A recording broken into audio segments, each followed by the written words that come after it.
आणि आत्ताच एक राजकीय बातमी हाती येते। सांताक्रूज पोलीस स्टेशनमध्ये नितेश राणे यांच्या विरोधात गुन्हा दाखल करण्यात आलेला आहे।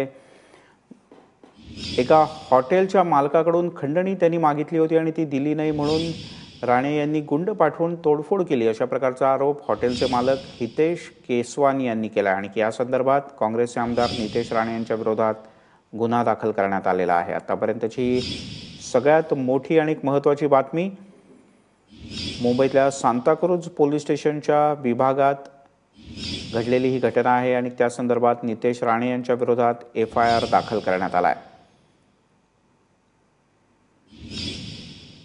जुहू परिसरात एक मोठं हॉटेल आहे आणि त्या हॉटेलच्या मालकाकडे नितेश राणे यांनी खंडणी मागितल्याचा आरोप आहे आणि खंडणी दिली नाही म्हणून हॉटेलची तोडफोड केली असा आरोप हॉटेलचे मालक हितेश केसवानी यांनी केला आणि या संदर्भातच हा गुन्हा दाखल झाला आहे।